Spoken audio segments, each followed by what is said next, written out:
This Sunday on Rosemary Barton Live. As ceasefire takes hold, the Israeli military starts pulling back, and much-needed aid begins to arrive in Gaza. We're now just hours away from the hostages being freed.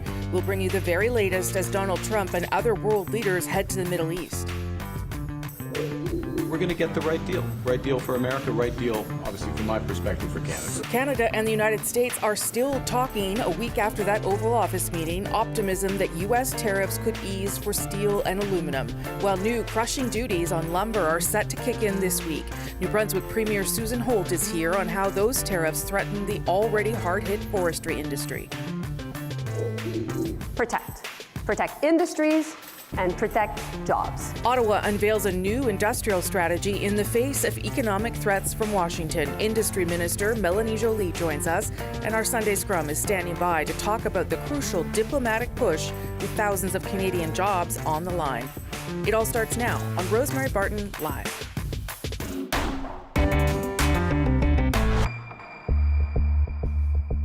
Thanks for being here. After 2 years, Israel and Hamas have agreed to a plan that could end the war, and the next 24 hours represent an important test for the Gaza ceasefire deal. This first phase involves a release of all hostages from Gaza, which Hamas and Israeli officials both say will happen early tomorrow morning. In return, Israel has agreed to pull back its forces back still inside Gaza and release some Palestinian prisoners and detainees. The ceasefire for now is holding, and there is an end, at least temporarily, to Israel's bombing of Gaza as much-needed aid moves into the region. Under the terms of the ceasefire agreement, full aid is to be delivered to Palestinians. Convoys of aid trucks have started moving food and medical supplies into the region. A freelancer working for CBC News captured footage today of the entry of diesel and gas trucks into the Gaza Strip, all in an attempt to address a dire humanitarian crisis that some UN experts have called a man-made famine. This deal was facilitated, of course, by the United States, and President Trump will travel to Israel later today, where he will address that country's parliament. Trump is also expected to meet with families of hostages. From there, he will travel to Egypt, where he and some other 20 world leaders are expected to attend a peace summit with an aim of ending the war and bringing long-lasting stability to the Middle East. Ambassador Roger Carstens is the former special presidential envoy for hostage affairs. He is now a distinguished senior fellow with the McCain Institute. Nice to see you, Ambassador. Good to be with you, Rosemary. The hostages are expected to be released as early as Monday, so really in the coming hours. Give me a sense of how you think we got to this point. Of course, in exchange, there'll be lots of Palestinian detainees and prisoners released on the other side. I may say something that might seem out of school for a diplomat, but there's a lot of work that goes into the details of these things, and at times the details can kill a deal. I think a lot of times you can do all the preparation that you must do, understand the deals, but at times it comes down to intuition and gut feeling. And I believe that President Trump, Jared Kushner, Steve Witkoff brought a lot of that intuition, and they were able to sense when things could be done, should be done, and how to be done. But I think also, frankly, like laying out a plan of attack that started to be negotiated through different intermediaries as during the last week of UN General Assembly, around the last week of September. I think all this intuition, having the facts together, but also sensing when the moment was right is what gave them success. Do you think that it will hold? No one has a crystal ball in the Middle East. I think the important thing is that we get the hostages back, and then we can hammer out the rest of the details. I think we're all still crossing our fingers and saying our prayers, hoping that all the hostages come back by tomorrow around noontime. We're hopeful. And at that point, we can get on to phase 2 of the deal. But in these moments, and I've been on more than a few hostage returns, things can always go astray at the last second. And that's why as a leader, you have to really surge on it and be all over everything to make sure that everything goes through. Ambassador, give me a sense of what is being done to prepare for the hostage return.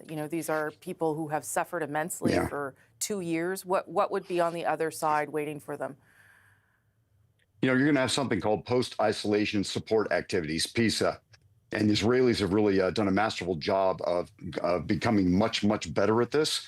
I'd say they're world class right now. But when someone comes across the border, they're going to be met by the military, Shortly thereafter, they'll be met by teams of medical professionals, and that will include people that will look at their physical health, but also their mental, psychosocial health. They'll try to make sure that when they come back, they get a baseline, that they're physically okay, but then people know that they have to start the road to their mental and personal recovery as well. President Trump is going to address the Knesset. He's going to meet with some hostage families, and then he's going on to this peace summit in Egypt. What do you think he will be met with in Israel when he visits people there? Well, I was in Israel just a few days ago, and I can tell you the mood right now is very positive towards President Trump. That's only increased within the last, I'd say, 96 hours or so. You can tell by what happened at Hostage Square last night, where President Trump was enthusiastically embraced by the population. So I think in Israel, he's going to be received extremely warmly. That might change a little bit when he goes to Egypt. I think people are according him a lot of respect for having pulled this deal together. But in terms of flat out exuberance, he's going to get that when he touches down in Israel. What do you think is kind of key for next steps? Obviously, you mentioned the hostages being returned, but what are you watching for longer term to see whether or not this peace deal can turn into something more substantive? Well, you know, my former self, as a former special forces officer who's dealt with just trying to disarm rebels and movements, I would have been looking at those type of details. You know, how are things going to be done, when, where, et cetera. But I think the older I get, it's going to be more important to know that the political stakeholders involved are involved, that people like the Egyptians, the Qataris, the Saudis, the Jordanians, the Americans, that everyone's going to surge. And key to this is going to be the United States trying to ensure compliance on all sides, specifically Hamas and Israel, to staying in good faith negotiations on how to hammer out phase 2. And I'll just end on Gaza itself and the fact that aid has started flowing into the people there, and people are trying to go back to see what, if anything, is left of their homes. How critical is it that these pieces continue in this way? I think very. I used to run 2 nonprofits overseas that were worried about humanitarian assistance. And I think number one, as a humanitarian, you want to surge all that towards the people that are most in need, the most vulnerable. But I think in terms of trying to build a future, you've got to go and take care of the populace. At the end of the day, they live there. They are going to control what happens over the next 10, 20, and 30 years. Ambassador Carson, it's good of you to make the time this morning. Thank you, sir. Rosemary, thank you.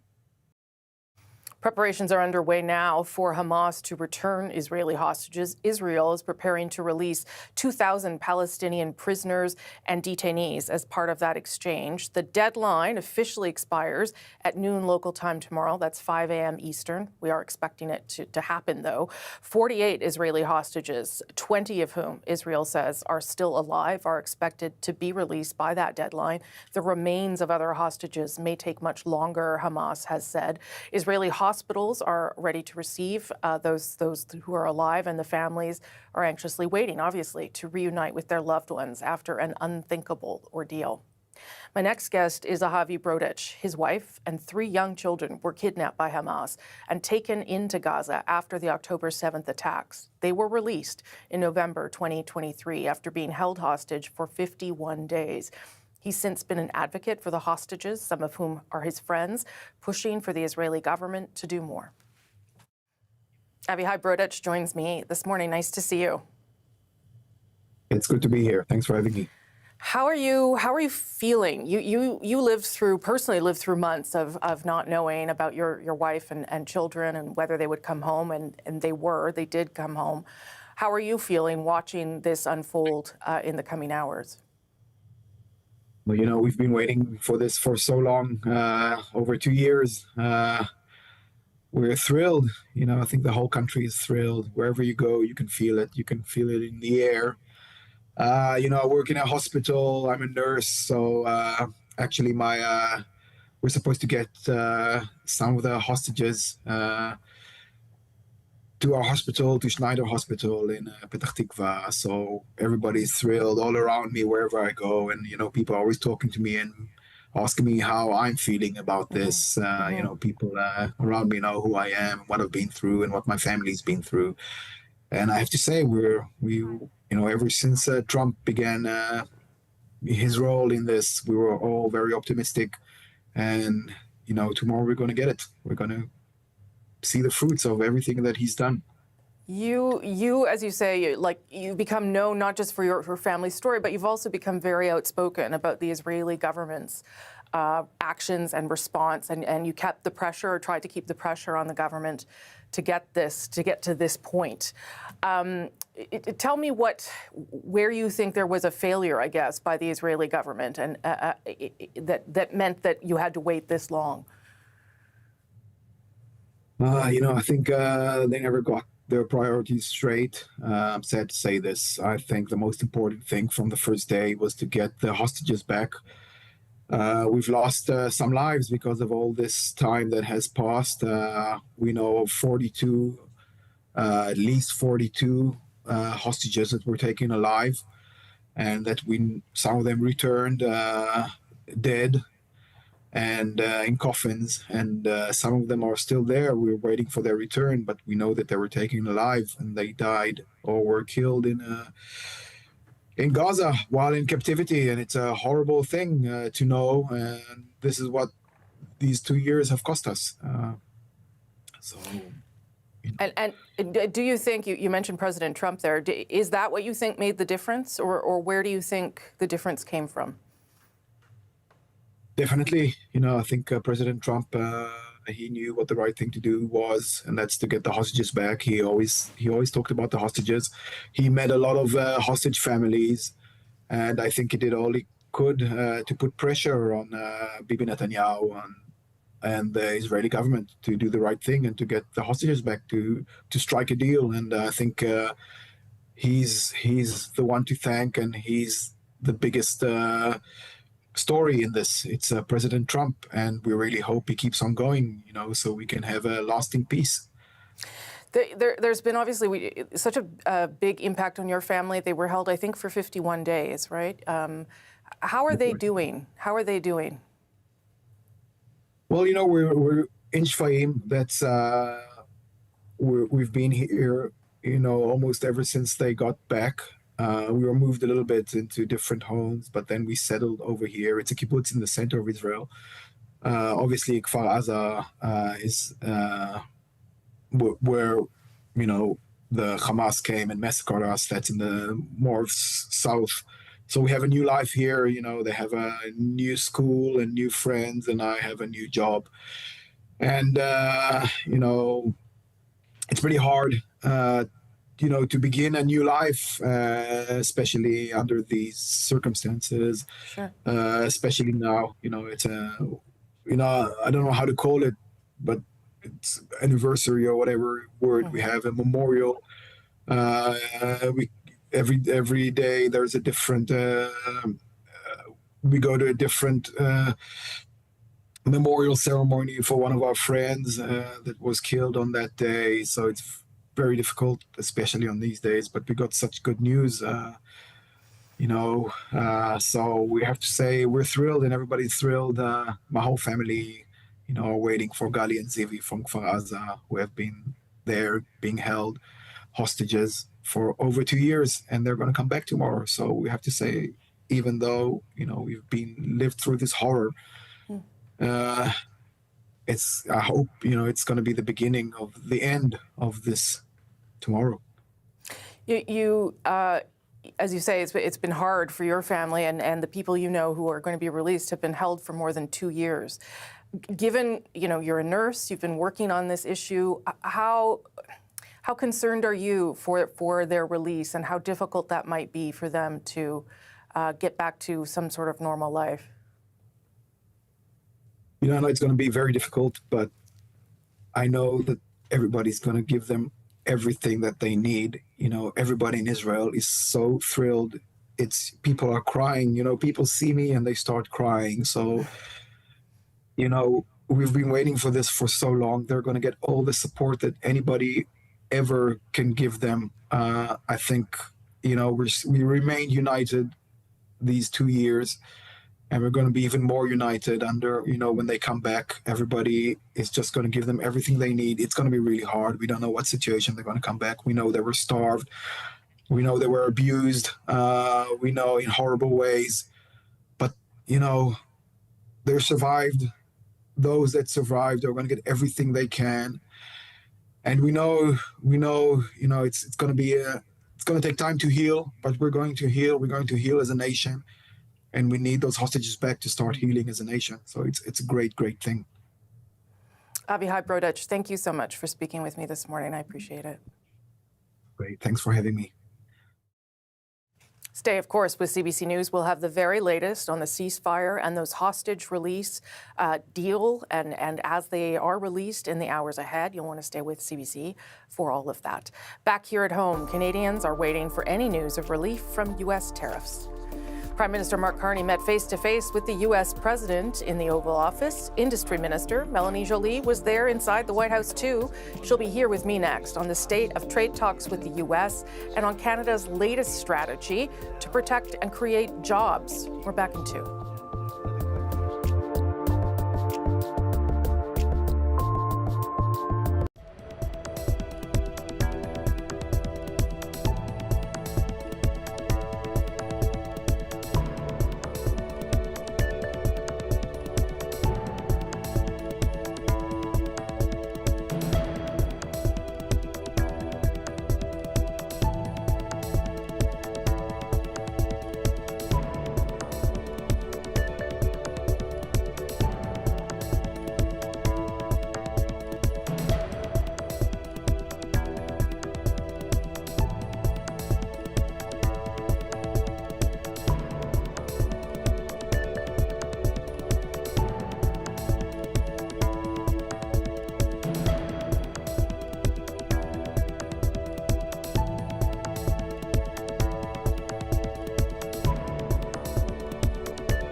We compete. There are areas where we compete, and it's in those areas where we have to come to an agreement that works. But there are more areas where we are stronger together, and that's what we're focused on. And we're going to get the right deal for America, right deal, obviously, from my perspective, for Canada. Prime Minister Mark Carney made his second trip to the Oval Office to meet with U.S. President Donald Trump. Although Carney left Washington empty-handed in terms of a deal, both the President and Prime Minister were optimistic that a deal on tariff relief will be struck. In the meantime, Ottawa continues to put forward measures to support Canada's economy in the face of those tariffs. The latest, a new industrial strategy meant to bolster key Canadian sectors, including doing things like protecting jobs through procurement and buying Canadian by boosting demand at home, leveraging Canada's tech and energy sectors to create jobs, and attracting global talent to make Canada the top destination for science and research at universities. But with no trade deal on the horizon, will this be enough? Melanie Joly is the Minister of Industry. Minister, nice of you to make the time. Appreciate it. It's a pleasure. Thank you, Rosie. I want to talk more about your industrial strategy because it is, I think, very much in direct response to the economic threats from Donald Trump. But I will start, obviously, with that because you were in the Oval Office this week with the Prime Minister.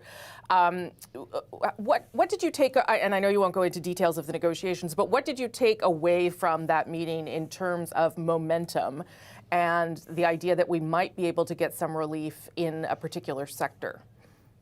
Well, I think you saw that there was a very respectful discussion and tone from between the Prime Minister and the President.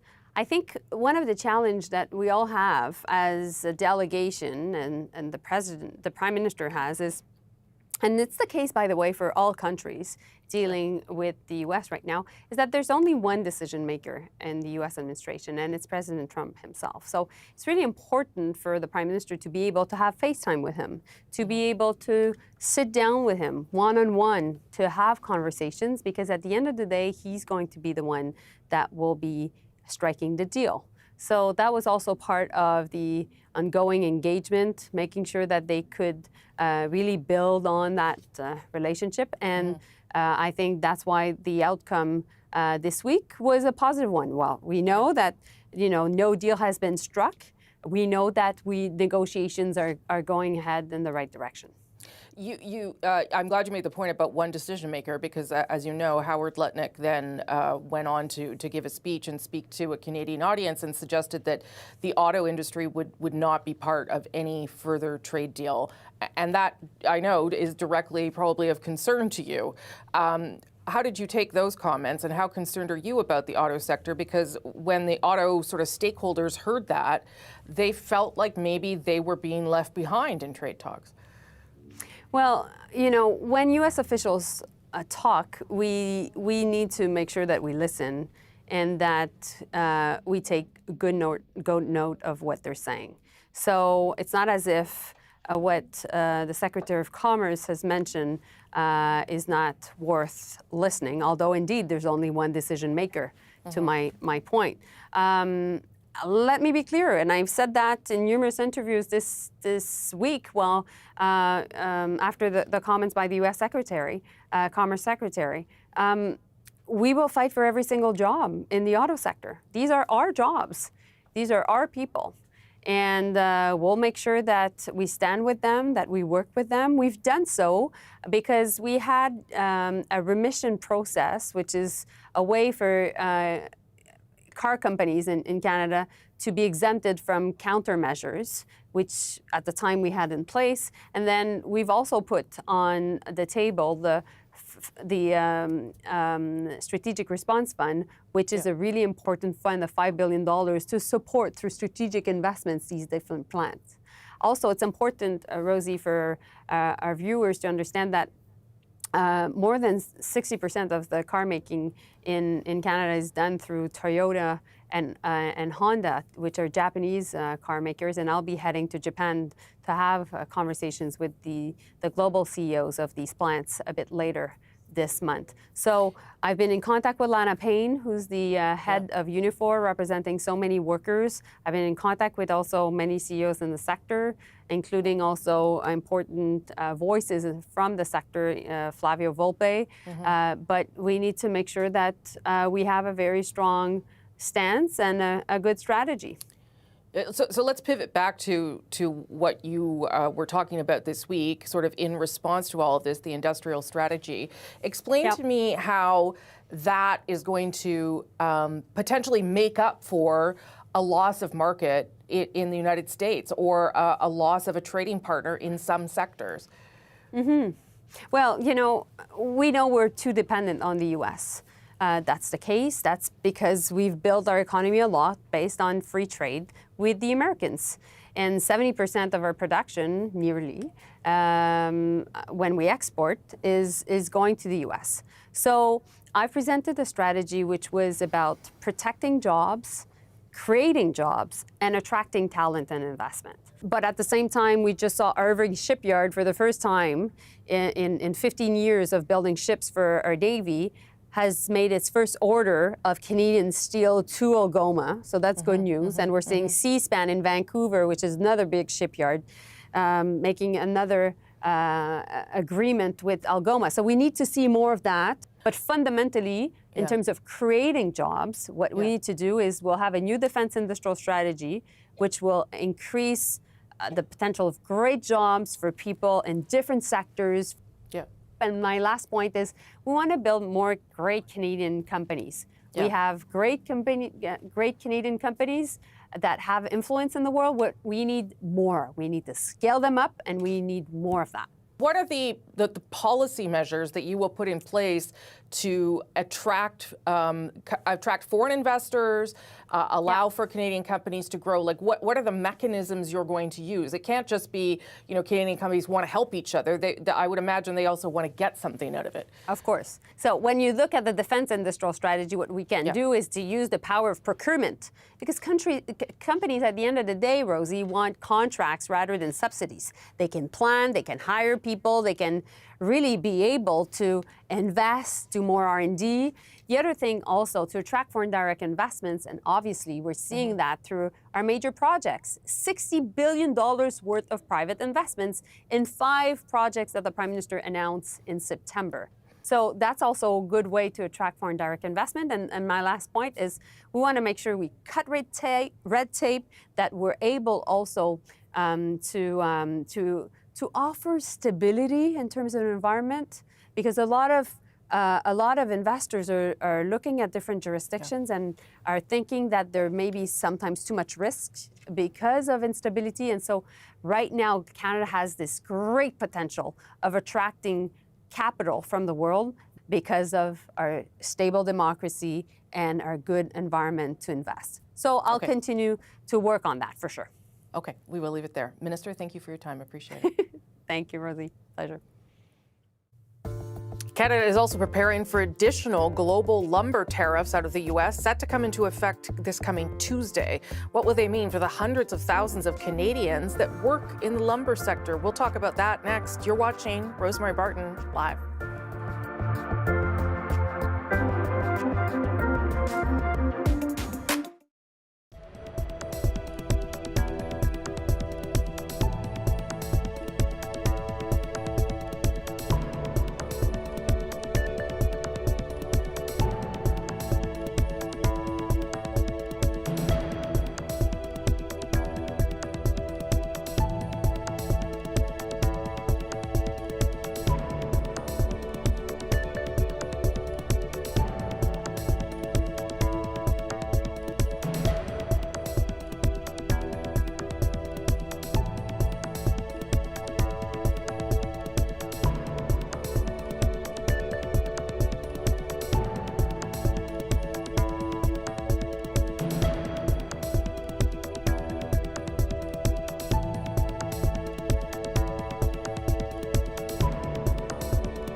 Canada's lumber industry is bracing for new global tariffs coming out of the U.S. that are set to begin in less than 48 hours. Starting Tuesday, a 10% tariff on softwood lumber will be combined with already existing 35% duties. That means the total levy on Canadian softwood would add up to 45%. U.S. President Donald Trump says these tariffs are needed to protect the U.S. economy and boost domestic manufacturing.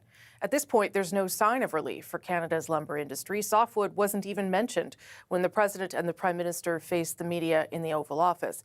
Canada's forest sector is made up of roughly 200,000 jobs, many of which are in the Maritimes, including New Brunswick, which sends more than 80% of its forest products to the U.S. Susan Holt is the Premier of New Brunswick, and she joins me from Fredericton. Nice to see you, Premier. Nice to see you, Rosemary. So this additional 10% tariff on softwood supposed to go into effect on Tuesday. What are you thinking for your province as that will become a reality? It's really significant for our province. It's significant for the country because New Brunswick is certainly not the only place to have a large and vibrant forestry sector. But in New Brunswick, it goes beyond the sector because of the supply chain, because of the size of the industry in New Brunswick. This has broad provincial economic implications, and it's going to hurt our economy tremendously. Do you think that, I mean, softwood has been, a long issue between Canada, a long irritant between Canada and the United States. So perhaps not surprising that it would continue to be with President Trump. But do you think that enough attention is being paid to this sectoral tariff? Would you like to see more being done by the government?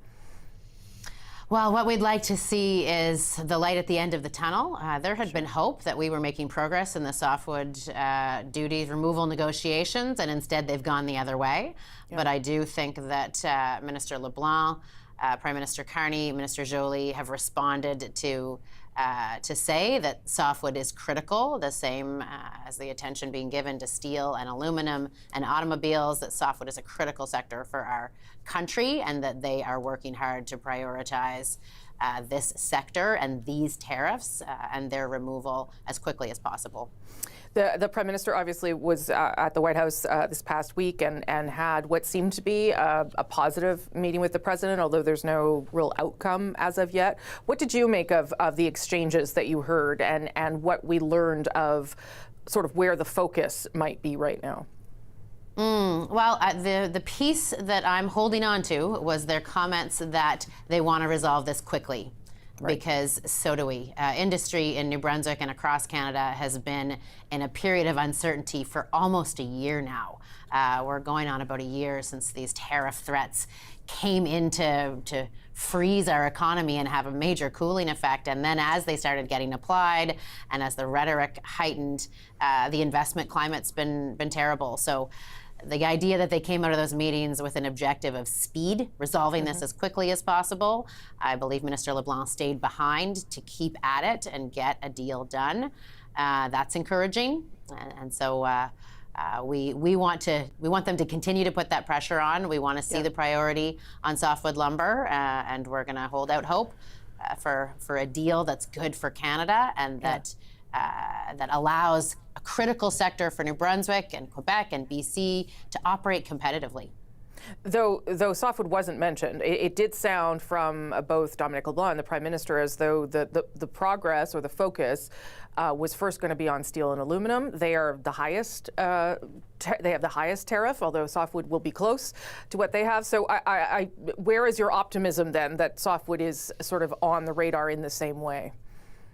Well, I continue to, let's say, harass the Prime Minister and Minister LeBlanc to keep softwood on the table, and they continue to respond to my texts and calls and requests that this sector be prioritized for urgent action. So they haven't ghosted me yet, Rosie, so I'm taking that as a good sign.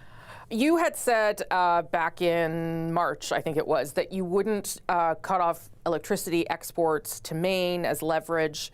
I wonder where your head is at now. Whether maybe that's not the leverage, but if we're heading into a week where they're going to go up again, do you feel that there's something that New Brunswick needs to do in particular? Well, this is an interesting one because the U.S. actually needs New Brunswick lumber. We make the best wood for home building, and certainly on the east coast of the U.S., they don't have the supply to build the kind of homes that they need and that their people are asking for. So there is some leverage in simply the fact that they can't do this without our wood. But we have looked at the tools that we have. Now, we have a very integrated forestry sector with Maine. We have a number of companies that move wood products back and forth across the border in partnership with our friends in Maine, and some of that electricity that we provide them goes to support that sector. But we are constantly evaluating our tools, our leverage points, and what seems to be having an effect on changing the president's mind and advancing progress in this deal making that we want to see from him and from Lutnick and the rest of the team. So just trying to understand then, are you going to retaliate in some way this week if this goes ahead, or you're just looking at what you could do? We're looking at the options, and we won't reveal our retaliation plans to our opponents at this point in time, but that evaluation is certainly happening. And is electricity still on the table? I mean, that's a matter of last resort, right? That electricity goes to power hospitals and to keep people's homes going. So that's something we would take really seriously. Okay, I'll just end on this. What further supports, obviously the federal government has offered support to softwood lumber producers. What further supports might be needed to sort of get people through what might be a fairly painful period before there's a resolution of some kind? That's it. Well, there's some bridging needed, right? We want to make sure that across Canada, we're all buying Canadian wood from each other, and that the government is supporting making that possible as we extend to new markets that are further away, whether that's over in Europe or beyond. There's supports the federal government can provide to help make that faster and more cost competitive, and to bridge us into to new markets and new customers. Okay, Susan Holt, thank you so much for your time. I appreciate it. Thanks, Rosemary. Softwood lumber, not the only product being targeted by Donald Trump this coming Tuesday. Tariffs on finished wood products are also coming. Kitchen cabinets, bathroom vanities, and other wooded goods will be hit with a 25% U.S. tariff. Then on January 1st, that rate is set to jump to 50%, hitting Canadian manufacturers who sell into the United States.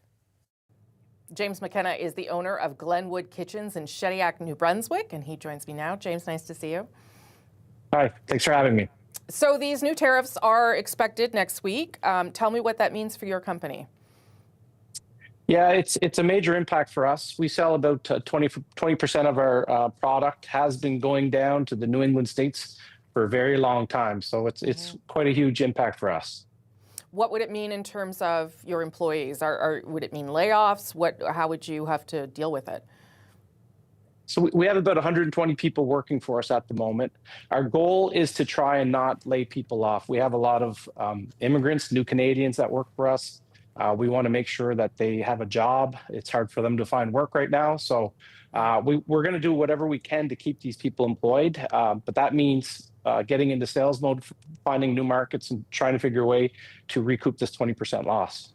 So is it just a matter of you just won't bother trying to sell to the U.S., or you would sell there, but the price would have to go up, and then people won't want to buy what you're selling? That's a great question. We've been having ongoing discussions with our U.S. customers. They tell us they want to continue to buy from us. The orders have slowed down, so I think that the price is talking. At 25%, we may get some of their business, but at 50%, that's going to completely wipe it out. There's no way we compete on 50%. So when you said that this is, I think, 20% of your market that you sell to, you hear the government, the Prime Minister talking about diversifying markets. Is there a way to make up that if you decide that this is no longer makes sense for you to sell to the U.S.? It's easy to say diversify, but realistically, we sell high quality furniture products. It's bulky, it can damage easily. So for us to build it, put it on a container, a transport truck, to ship it to a container, to put it on a boat for 3 weeks, to put it on another transport truck to a customer, that's unrealistic. For us, our market, New England, it's 8-hour drive, 10 million people. that is the market we want to be in. I don't think there's a market that can duplicate that. I know there's not one. So what do you do then? I mean, and how do you feel? Because you're kind of being targeted for, I'm not sure what the reason is. Yeah, it's crazy. I mean, the fact that he considers kitchen cabinets a threat, it doesn't make any sense. So we're just trying to lift rocks as much as we can in our local area. We do ship to the Caribbean, a bit in Bermuda, a bit in Turks and Caicos. We're going to start trying to reach out to our current customers, sell more to them. The problem is that all of the excess cabinets from all the other Canadian suppliers, they're doing the same thing. So there's going to be more cabinets being sold in Canada with the same amount of customers. So you've seen the federal government try and offer some support to sectors being hit, steel and aluminum, the auto sector, softwood lumber. Is that something that you're going to need at some point? I think there's definitely companies in Canada that have built, complete factories around selling to the U.S., completely automated factories. There's definitely going to be some people that need some help. Ideally, we don't want help. We want to sell back to the U.S. We want business as usual. But if it comes to the point that that's not going to happen, then there's going to be some help needed for sure. Okay, James McKenna, we'll leave it there. Thank you so much. James McKenna is the owner of Glenwood Kitchens, and he's in New Brunswick today. Thank you. Ottawa says the priority right now to land a deal with Washington on steel, aluminum, and energy sectors. The Prime Minister says talks are at a critical stage and intense negotiations continue at the highest levels of the Trump administration after this week's Oval Office meeting. Our Sunday Scrum standing by.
The government is under growing pressure after the Prime Minister's return from Washington. The high-stakes meeting at the Oval Office wrapped up without a deal, but there were some signs of possible cooperation. So how much progress has been made?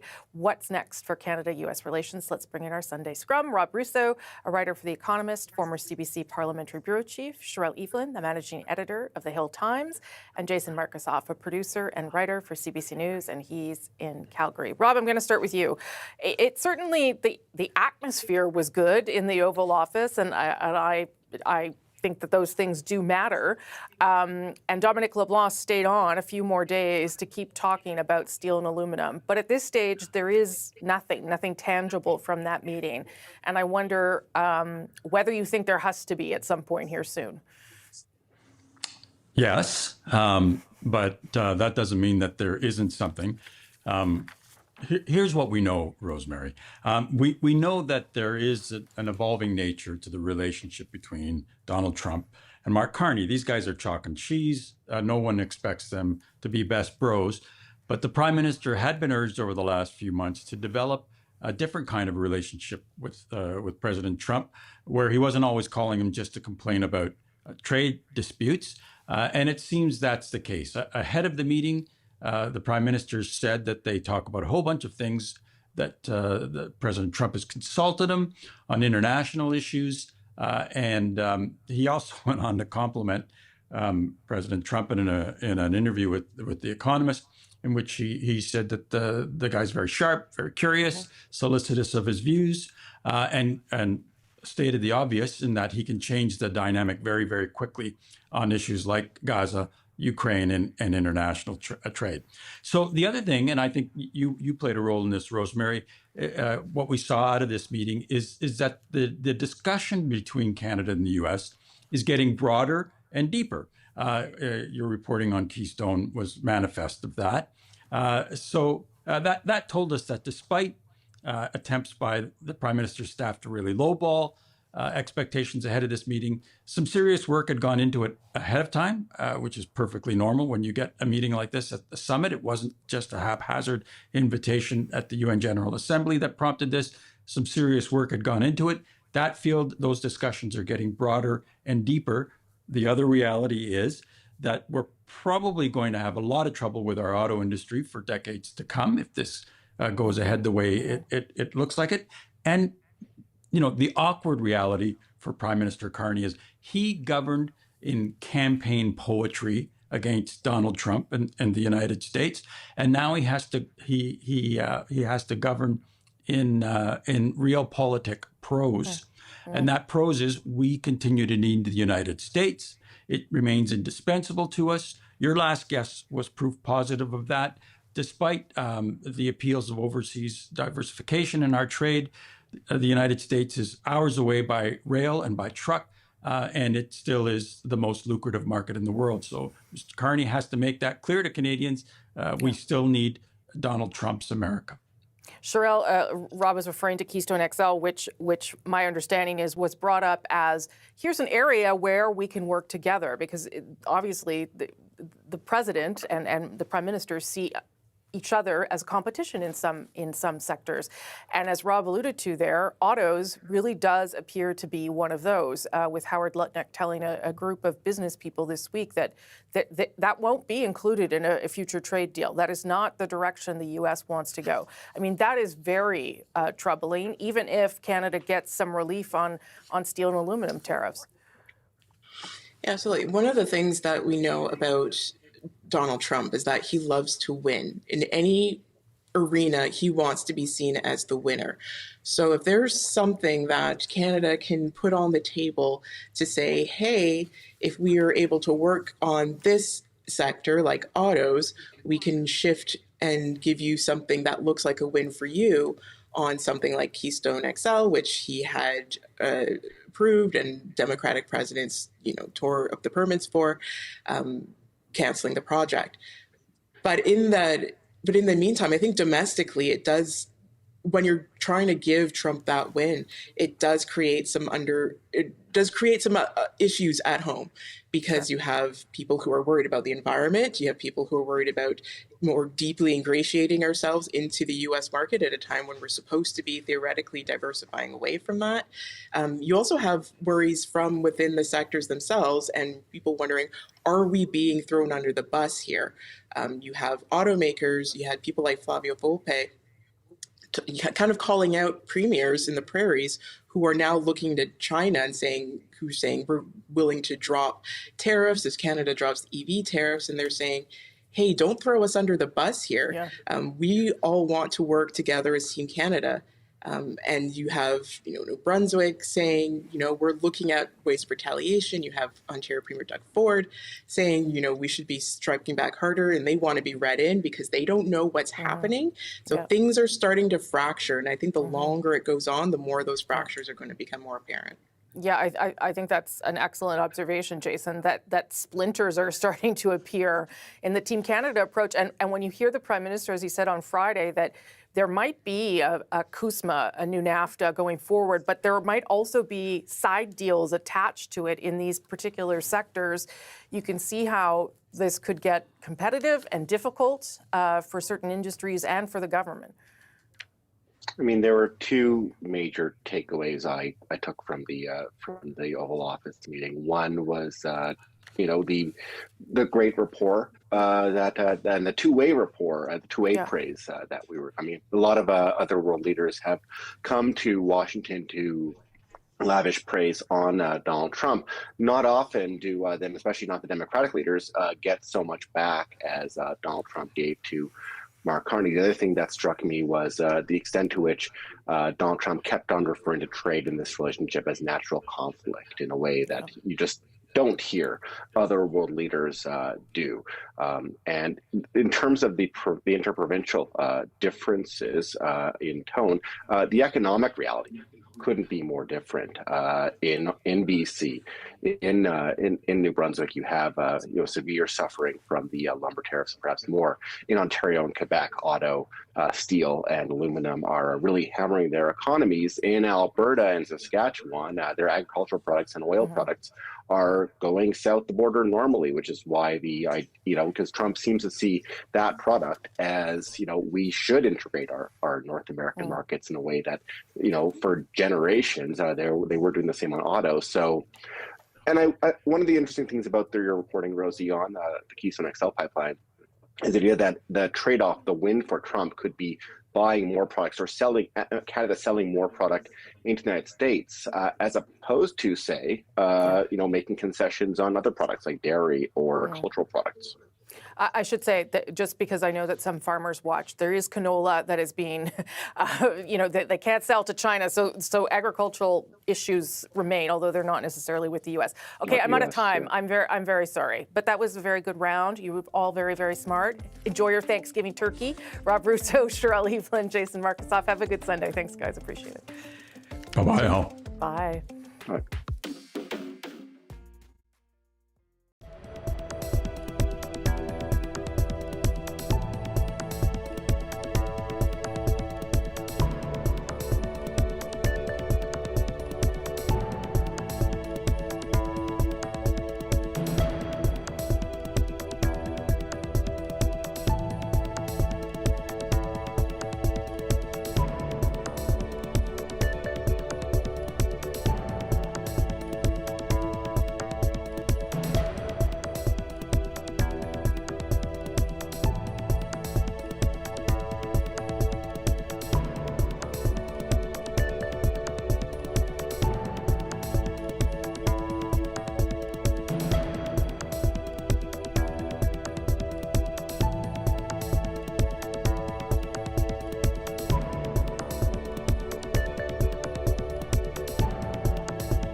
An Israeli government spokesperson says that the 20 hostages held in Gaza, thought to be alive, are expected to be released together in the coming hours before being transferred to the Red Cross. U.S. President Donald Trump will depart for the Middle East this afternoon, on to Egypt tomorrow. CBC News will have the very latest. Chief correspondent Adrian Arsenault will have special coverage on CBC News Network beginning at 5 p.m. Eastern today.